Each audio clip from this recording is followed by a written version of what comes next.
এভাবেই জানালা দিয়ে ভিডিও করে রাখছিলেন। বাইরে এত দর্শক দেখে খুবই খুশি অস্ট্রেলিয়ানরা। এক অস্ট্রেলিয়ান তো আবার বাংলাদেশের পতাকা নিয়েও এসেছেন।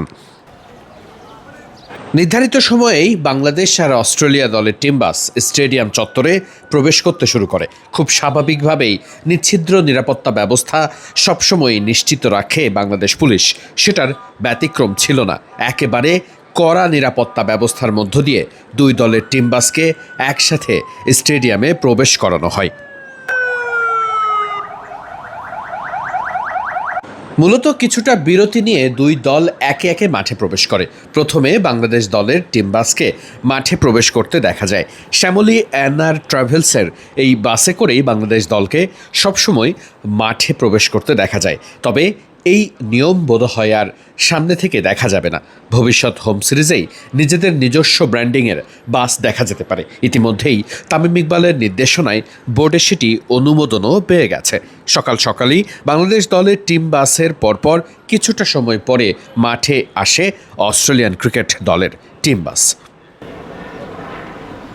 জানিয়ে রাখা ভালো, দলটার নিয়মিত অধিনায়ক মিশেল মার্শকে ইতিমধ্যেই উড়িয়ে এনেছে অস্ট্রেলিয়া। এখনও তিনি সুস্থ আছেন কিনা, ইনজুরি নিয়েই মাঠে নামবেন কিনা, এমন অনেক প্রশ্ন ডালপালা মেলছে। খুব স্বাভাবিকভাবে টস টাইমেই সে উত্তর পাওয়া যাবে। তবে মার্শকে যে খুব দ্রুতই উড়িয়ে আনা হয়েছে কোনো কারণে, সেটা নিশ্চিত।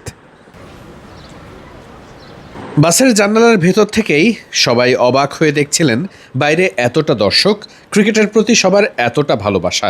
খুব স্বাভাবিকভাবেই অস্ট্রেলিয়া স্পোর্টস লাভিং কান্ট্রি, তাই তাদের কাছে এমন পরিবেশ বেশ পছন্দনীয়। আর পছন্দের বলেই বাসের মধ্যে বসে থাকা বেশ কয়েকজন নারী এবং ক্রিকেটাররাও মোবাইল দিয়ে নিজেদের এই মুহূর্তগুলো ভিডিও করে রাখছিলেন। নিশ্চিত করেই দেশের মাটিতে গিয়ে তারা দেখাতে পারবেন বাংলাদেশের মানুষ কতটা ক্রেজি ক্রিকেটের জন্য। অনেকে হাত উঁচু করে দর্শকদের সাড়াও দিয়েছেন। অস্ট্রেলিয়ানরা সময়টা বেশ উপভোগী করছে বলা যেতেই পারে।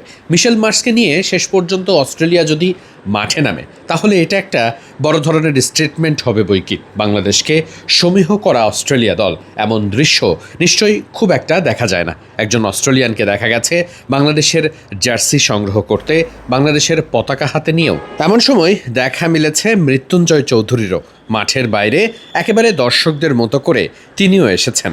খুব স্বাভাবিকভাবেই এই ম্যাচের প্রতি চোখ থাকবে সবার। অন্য ম্যাচের থেকেও আজকের ম্যাচে দর্শকদের আগ্রহ যে অনেক বেশি, সেটি বোঝা গেছে সকাল থেকেই। ইতিমধ্যেই মিরপুর শেরেবাংলায় দর্শকদের চাপ বেড়েছে। সকাল সকালই গ্যালারি ভরতে শুরু করেছে। সবাই উপভোগ করার অপেক্ষায়। বাংলাদেশ আর অস্ট্রেলিয়া মহারণ। আজ জিতলেই সিরিজটা জিতে যাবে টাইগাররা, নাকি অস্ট্রেলিয়া আজকে সিরিজ সমতায় ফেরাবে? কি হবে, আপনার কি মনে হয় জানাবেন কমেন্ট বক্সে।